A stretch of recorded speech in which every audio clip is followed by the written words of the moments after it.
Commissioner city police Anjani Kumar ने thalassaemia के मरीजों के लिए हैदराबाद सिटी ट्रैफिक पुलिस की जानिब से मुनक्किदा ब्लड डोनेशन कैंप का इफ्तिताम अंजाम दिया। इस मौके पर ट्रैफिक पुलिस की बड़ी तादाद ने इस ब्लड डोनेशन कैंप में शिरकत करते हुए अपने खून का अतिया दिया। मीडिया से बात करते हुए कमिश्नर पुलिस अंजनी कुमार ने बताया कि थैलेसीमिया के मर्ज में मुब्तला मरीजों के लिए खून इंतहाई अहमियत रखता है, इसलिए उन्हें खून के अतिये की सख्त जरूरत पड़ती है।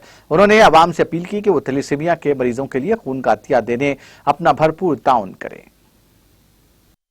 at Hyderabad City Security Council కలిసి ఒక థాలసీమియా పేషెంట్ కి బెనిఫిట్ కోసం బ్లడ్ డొనేషన్ క్యాంప్ కి ఆర్గనైజేషన్ జరిగింది। ఈ సందర్భంలో additional commissioner of police traffic Anil Kumar, DCP traffic Chauhan garu, doctor బర్నీ గారు, డాక్టర్ దుర్గా గారు అండ్ ఆల్ ద డోనర్స్ కి నేను పర్టికులర్గా థ్యాంక్స్ చెప్తున్నాము। థాలసీమియా పేషెంట్ గురించి మన ట్రాఫిక్ బ్రాంచ్ తరఫు నుంచి ఎవ్రీ 2-3 మంత్స్లో రెగ్యులర్గా బ్లడ్ డొనేషన్ క్యాంప్కి ఆర్గనైజేషన్ జరుగుతుంది। ఇది ఎంత మంచి పని। ఈ సందర్భంలో నేను పబ్లిక్కి కూడా అపీల్ చేస్తున్నాము, when ever you get chance తప్పకుండా